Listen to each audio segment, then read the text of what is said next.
Welcome back. The music world is buzzing with the news that the Bakersfield band Korn is reunited with its former guitar player known simply as Head.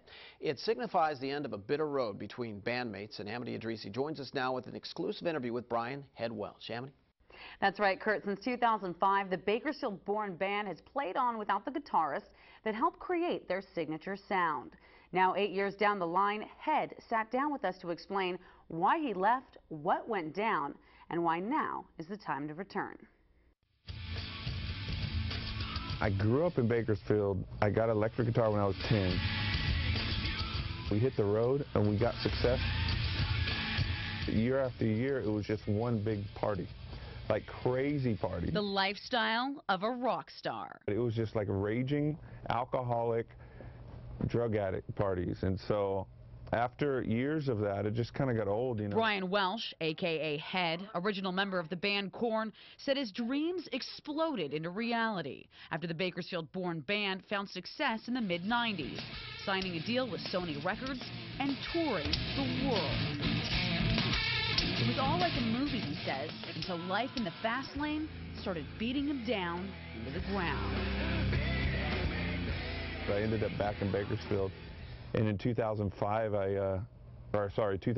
I got hooked on crystal meth for 2 years. For 2 years, Welch says he was lost to meth until he found a way out of the dark hole of drug abuse. I ended up in Valley Bible Fellowship in this church here in town, and I just was like becoming, I could feel life coming back into me. The man who still dons dreadlocks and tattoos says he gave his life up to God so his little girl would have someone to look up to. My daughter was 6 at the time. I just looked at her face and I was like, I'm going to be home with you, Janae. I'm going to leave my career, just take you to school, make you breakfast. Welch says he knew he couldn't continue the lifestyle that took him on the road towards temptation. So in 2005, he announced he was leaving Korn. It was weird because it was all love when I was leaving. But then he says things turned sour. The band was right in the middle of signing a multi-million-dollar record deal with a new label who knew nothing about Head's new life path. The record company that they're signing with calls the managers like,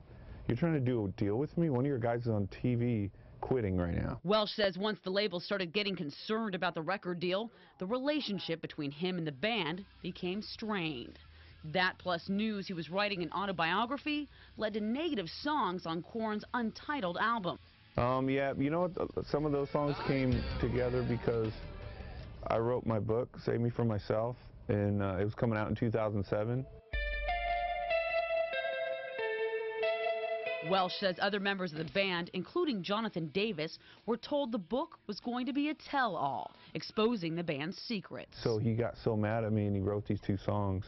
And then before the album came out, he read my book and he's like, hey, this is a pretty good book. It's not bashing us at all. The battling back and forth between Welch and the band continued in the media, ripping at the fiber of their relationship until there was finally silence. My boy!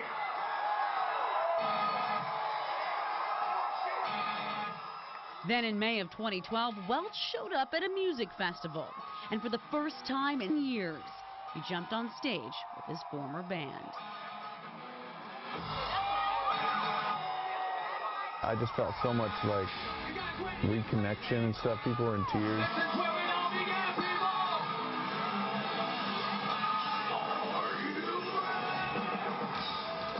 What was a one-time thing has turned into Head rejoining Korn on tour.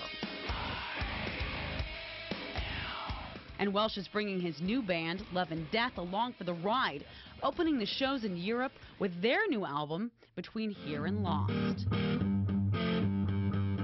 But there's still that lingering question. How is Head going to merge his lifestyle as a clean believer back into the world of hardcore rock? Everyone's sober right now, and everyone's doing good. Everyone's got their head on straight, and there's none of that. Confident that the days of hardcore partying are behind him and his bandmates, Welch believes there's nowhere to go but up, and maybe even back up the charts. Any thoughts of playing on a Korn album again? I'd say at this point anything is possible, but we're taking it slow right now, you know. We're reconnecting as friends, and that's the most important thing right now, but anything's possible.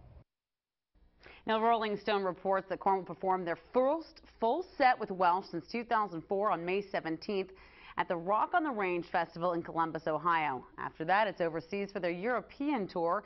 And no word at this point if Head will be with the band for a full tour in the States. Kurt? All right, thanks, Sam.